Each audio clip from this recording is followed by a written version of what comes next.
Okay, thank you so much, everyone, for joining us for our next GoAERO expert lecture with the team from Nasco Healthcare, who will be introducing us to Alex, our Nasco Manikin.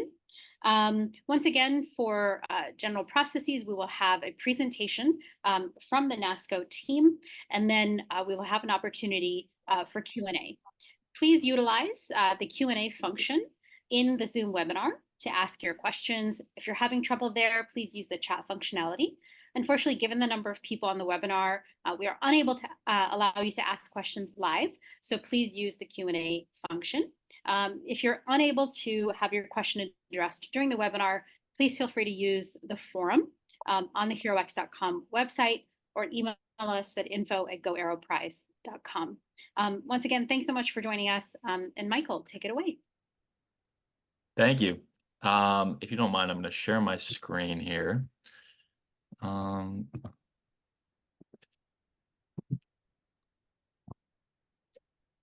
let me know when you guys are able to see. Yes. Awesome. All set. Thank you. So yeah, thank you guys for having me today. It's a privilege to talk to you and be a small part of what you guys are doing. So quick introduction, like one said, my name is Michael Lippincott. I'm the product manager at Nasco Healthcare. In a minute, I'll tell you a little bit about the company, but what I do at Nasco, pretty simple. Market research, product development, product road mapping, and leading the launch of new products into the market. I'm here with my associate Khalid, who I will let introduce himself as well. Hi, I'm Khalid Abudaya. I'm a tech support here at Nasco, and also I am an R&D research for 15 years too. And a pleasure to be here with you guys, and hopefully we answer some questions you might have for me later. Nice meeting you. Awesome. All right, so little bit about Nasco. Nasco Healthcare has been around for almost 80 years as a leader in healthcare simulation. For those of you who don't know, because we have a little industry crossover here, healthcare simulation entails products that are used to train medical personnel, such as doctors, nurses, paramedics, EMTs, and law enforcement, as well as other service personnel.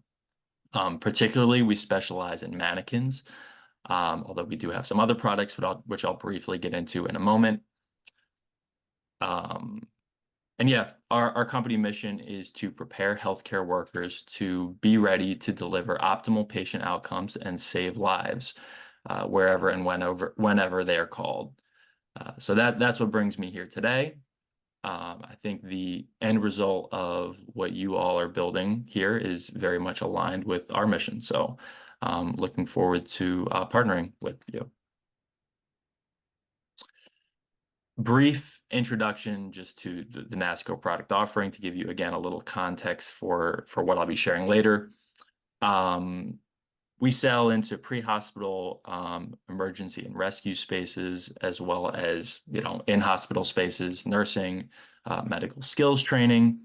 We also offer some newer virtual reality products, as well as advanced simulation. So what you'll see today isn't our only product, but just, again, to give you a little context for what we do. Again, just to give some context for everything, historically, we are known for our depth and breadth of our portfolio, specifically our task trainers, which are partial body simulators, which are designed to train one particular skill, such as blood pressure, auscultation, IV, CPR, etc. But yeah, you can take a look at this and you just get an idea of, the product offering, and this will make a little sense when I share the product that you'll be using in just a moment. So with that as context, I would like to introduce you to the mannequin that you all will be using in your flyers as part of this competition, and that is one of the earliest products that Nasco ever produced. We call it Rescue Randy. For the purposes of this, we'll be calling it Alex. So I think that'll be the working name for you guys. a little background on this product just to help you understand the typical use and things like that. That'll, I hope, somewhat translate to what you're doing.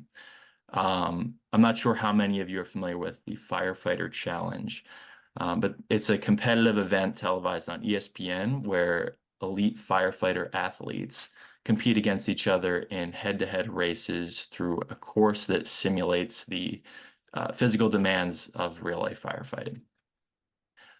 So these guys and gals who participate will go through the course in full gear and complete a variety of obstacles, one of which uses our Manikin. So this obstacle is called the victim rescue. It's on the final leg of the course, and what happens is that the competitors will lift and drag our Manikin backwards a distance of 100 feet. So it's kind of, for them, it's kind of an endurance test. But, for the purposes of today, I mentioned this to just illustrate how the product is typically used. You can see, in the image here, how they're carrying the Manikin. It should also give you an idea of the durability, construction. I'll get into this, on the next slide, but really it's meant to simulate a real person, as much as possible. Including articulation, how the joints move, the weight distribution, things like that. So with that, I want to take a closer look at Alex and its capabilities. So starting from the ground up, what is this product made of? The exterior skin, as you can see, is made of durable vinyl. So it'll have it's relatively hard to be durable. We also offer soft body versions of this as well, but this particular one is hard for the durability. Inside the Manikin, it has a stainless steel skeleton as well as some cabling for the joints. Again, the cabling is designed to kind of make the joints as more realistic. And then it also is filled with steel balls and regrind that's made of either rubber or plastic to, meet the weight of the Manikin. And this one, for you guys, is going to be 165 pounds. When it comes to the key features of the product, I mentioned the articulated joints. Really, this just means it's meant to mimic as much as possible, realistic human movement. So Khalid will demonstrate this on the next slide. But it moves more or less the way a human moves in each of its joints. And then I also mentioned the realistic weight distribution.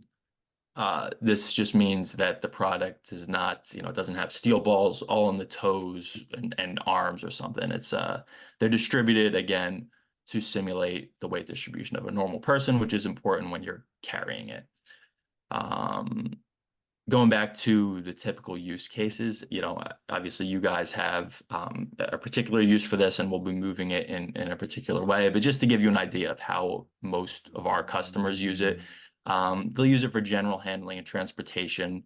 Again, it's meant to simulate a person. So for whatever that may be, general use. We get a lot of rescue training people that use this. For extraction exercises in case of a firefighters, which I mentioned before, as well as military and police. Basically any situation where you don't want to insert a real person into that scenario is, a scenario where this Manikin would be used. Going down to the specs, the Manikin itself stands about 5'5", which is, more or less average size globally for an adult. Weight, I already mentioned 165 pounds, which again is kind of a median weight. And then, yeah, shipping dimensions are on there. I don't know how much this will matter for you, but, the shipping weight comes in a little heavier, 185 pounds, and the dimensions are there as well, just for reference if that's needed.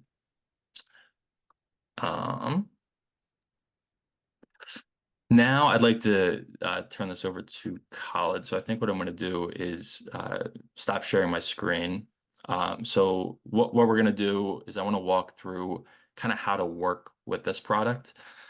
So first, I want to demonstrate the product positioning, the different ways you can position this product. Again, it's which I'll stress over and over. It's meant to mimic a real human. So, most of the ways that a person can move and articulate and position themselves will be you'll be able to do with this product. So we can demonstrate that, and then we'll also go through the range of motion for the product, just for each of the joints, just to show you again the realism of it, and then talk through the best way to transport and move the product. So with that, let me stop sharing. And So Michael, apologies for interrupting, but I do just want to clarify because we have a couple of questions. You had mentioned that yes. Alex is 165 pounds. However, for the sake of the GoAERO competition, Alex will be 125 pounds. So just Okay. want to ensure that that is clear. It is 125 pounds for the sake of the GoAERO Got it. competition. Got it. Yeah. So, Khaled, maybe you can just walk through a few of the ways that the product can be positioned. Here you can again get an idea of how it articulates and moves. There's how it looks in a sitting position. The shoulders, as you can see, have 360-degree vertical rotation. They do not move out to the side, so just be careful with that. That's one of the limitations of this product. So you don't want to bend the arms out horizontally. Yeah, you can see here the articulation of the hips and knee joints. They do turn a little as well, just for flexibility reasons. If you're trying to put this in a vehicle or something, it does have quite a bit of flexibility. So yeah. Khaled, maybe you can also demonstrate the transportation method. Basically, again, to stress this, you don't want to lift it really in a way that you wouldn't lift a real person. The best way to do it is to put your arms under the arms of the product, of his arms, and lift it that way. A second person can, grab the legs or something. But that's, generally how you want to carry it. Again, any way you wouldn't lift a real person, I would avoid doing with this. So while Khaled's interacting with the product, are there any questions about the movement, positioning, range of motion, things like that?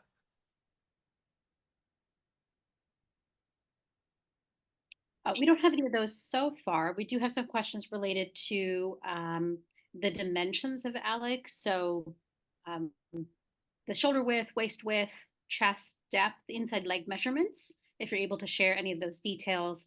And then, of course, we would make those available offline as well so that everyone has access to that. Yeah, I can send those out after. I believe the shoulder width is about 24 inches. But let me get those exact measurements for you guys and send it out after. Thank you. I'm going to go back and share my screen. I have one more slide.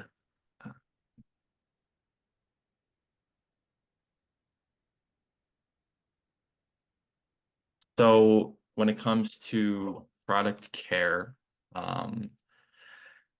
nothing too complicated here. But really, I just want to walk through, some do's and don'ts. Basically, again, the key is treat this product more or less like a real person, right? Don't put it in any very awkward positions. That means don't twist the arms and legs in a unconventional way. Don't drop the product from height, which could damage the internal structures. It is very durable. So some people do beat this up pretty good. but just to be safe, you know, and especially for your purposes, I don't think there's going to be a whole lot of, you know, tests of the durability of it. But just so you're aware of the limitations, you know, try not to store it in very high temperatures or use it above 100 for extreme, you know, lengths of time. Keeping it in like a super hot vehicle, depending on where you're located, I'd probably avoid that. As it can cause some deformations to the body. Common sense, but don't immerse it in water. We do have water rescue mannequins that are designed for that, but this one is not. It can get wet, but just, you know, as far as immersion, stay away from that. It does have a hook on the neck that's used for manufacturing purposes. We would discourage you from using that to suspend it from height. There are straps you can that we offer or are offered, you know, generally that can be used for that if that's something you need. Yeah, just there's a few caveats here for reference. You know, if you use it in cold temperatures, the body may become a little stiff, which is normal. Yeah, just a few things here that you'll be able to reference on the presentation. But yeah, the joints may, you know, over time, if you're using it quite a bit, which I don't know, you know, the extent to which that'll be tested for these purposes, but the joints may separate, you know, like this much over time, which is not a problem. Again, storage, normal room temperature, cleaning, soap and water. Don't use any strong cleansers. That's pretty much it. Most of that is common sense. But I want to say it anyway, just because I know there will be questions about it. So with that, I'll turn it over to the Q&A in the chat. Great, thank you, Michael. If you can turn off your screen share. Yeah, I'm doing that right now. Great, thank you. A couple of questions, and I believe you're looking into this, is a CAD model or a 3D model of Alex that teams can utilize as they're developing their concepts. Yes, I can check with engineering on that and see what they have. I do not have anything at the moment, but that's something I can certainly look into. If I can ask, do you know what the purpose of that would be? Because that may help me. I believe that teams would like to be able to just, you know, sort of understand the modeling of it so that if they are doing simulations of their concepts, of their aircrafts, then they can, you know, use the CAD model of Alex within that Got concept. it. Got it. Yep. Okay. Yeah, that's something we can definitely look into. Does Alex's head rotate? No. The head does not rotate. No. That's mostly for durability reasons, as we've had some customers who will like drag it by the head and things like that. So just to make it as durable as possible. Yeah. Okay. And then again, there's a question about being provided with dimensions of the mannequin. Yep. In our designs, how much should we plan for mannequins of different sizes? So yes, as we've said already, we will be providing details on the dimensions of the mannequin. In terms of different sizes, if you could please clarify, only because you are required to have a mannequin of 125 pounds 5 feet 5 inches, which is the size of this particular mannequin. We don't have an expectation of different sizes. If you choose to do that above and below, I believe that is up to you, but at minimum, it must be 5'5" and 125 pounds. Yep. Sky, a couple of questions. Is there a certain position of the mannequin that the mannequin should be seated in the flyer, upright, lying down? Are there limits on securing Alex in a gurney? Does it need to be laying down horizontally, or can it be constrained sideways, vertically, upside down, sitting, fetal position? You should.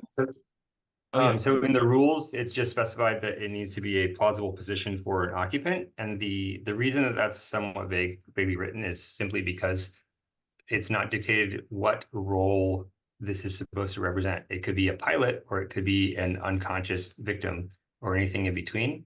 And so something plausible for whatever that scenario may be that you have in mind is what should be. So it shouldn't be it should be some plausible, reasonable position for that, but there's no single requirement. And same thing with how it's secured.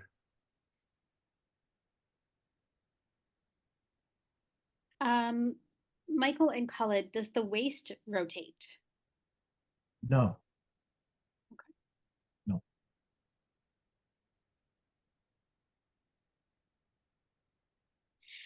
We may need to touch down on a pool bottom in the adversity mission where the pool is 18 inches deep. Does this have to be avoided if dipping in water is damaging to Alex?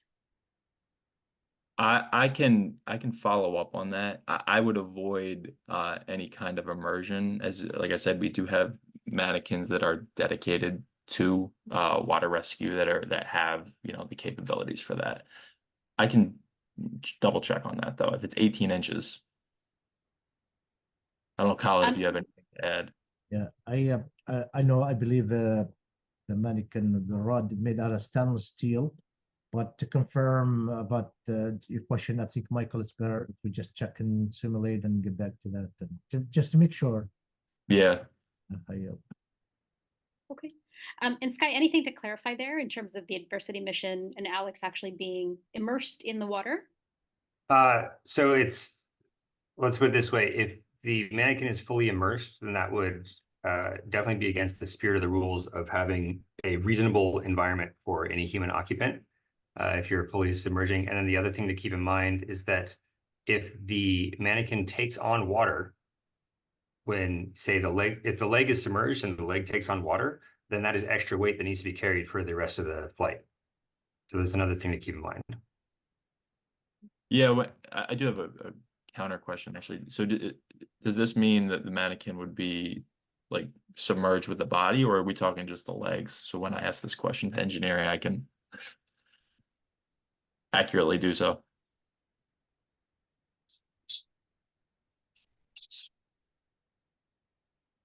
Yeah, it's not perhaps one of the competitors has a specific vision of a vehicle configuration that would have parts of the mannequin being touching the water when the vehicle is kind of in some knee-deep standing water.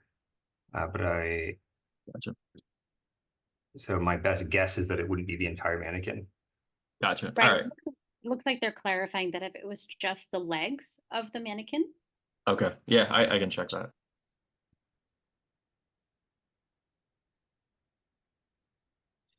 Sky, we have a couple questions. Will examples of Alex be available prior to the competition for teams?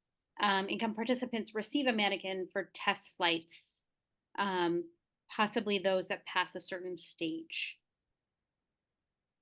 They are available for purchase at a discount for GoAERO participants. Mm-hmm. So just to be clear, GoAERO will not be providing mannequins to the teams. We have, however, a partnership with Nasco Healthcare. They have offered a discount to GoAERO teams to be able to purchase one. And it is your responsibility to obtain any payload that you might need in order to complete your testing.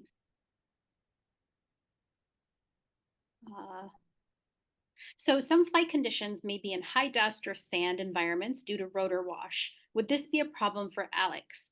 As in the joints and that sort of thing? Yeah, that should not be a problem.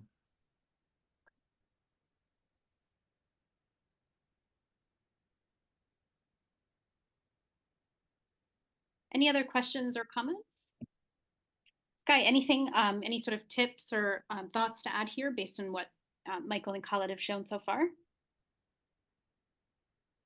Well, I did see there were other questions that I had, which is having to do with it looked through the articulation like the maximum bend angle of the elbows is 90 degrees. Same thing with hips and knees. Is that correct?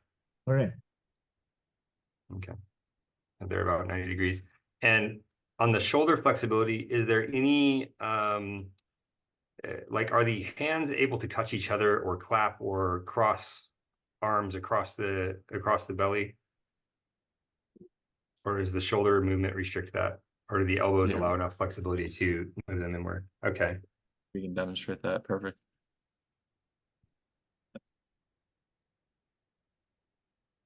So yeah, there's a little bit of flexibility horizontally, but I would, don't push it.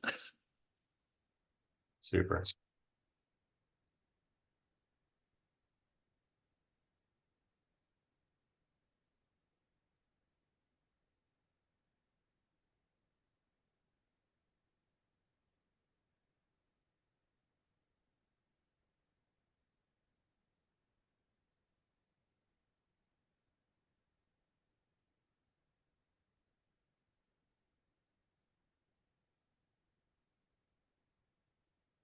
And where are you located?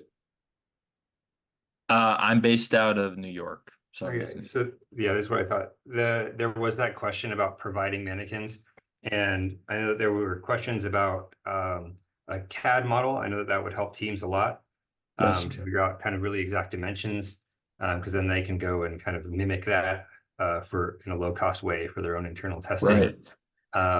But the there are other options there that we can explore. Yeah, I can. I'll Whatever. definitely look into that. And a curiosity that may or may not be useful is when for this series of models, the 5'5" tall one, do you guys kind of know offhand t-shirt sizes and pant sizes and shoe sizes that fit well, and maybe that gives a preliminary sense for sizing for the teams? Let me give just a guess. I believe probably 9 US, 10 US size feet. It's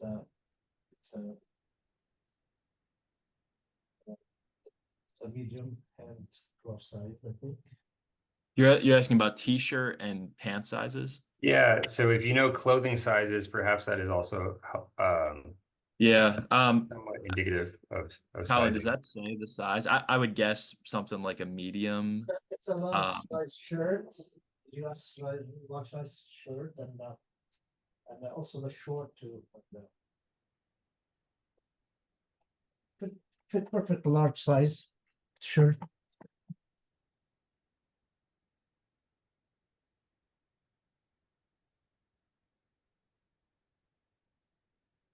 Yeah, and I mean they are offered with the shorts. And I know that there's also accessories that come with it for additional charge, like weighted vest and things like that. So it is I think most people medium large, it will fit on the mannequin.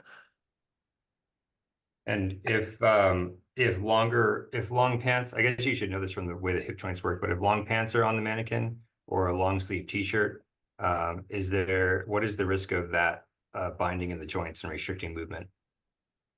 I don't think it would be a big issue unless the material is extraordinarily thick. I know for the firefighter challenge, they deck the mannequin out in full. I think it's rescue gear or firefighter gear. So I don't think that would be an issue.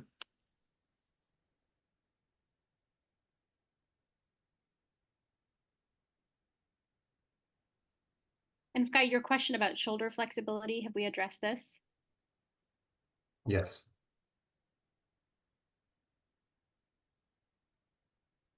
Any other questions from the teams? We will get back to you about the discount, as well as the CAD model, as well as the full dimensions of Alex, height, width, shoulder width, etc. We will make that information available to you post the webinar, and then also include it on carex.com/GoAERO so that you are able to access the information readily.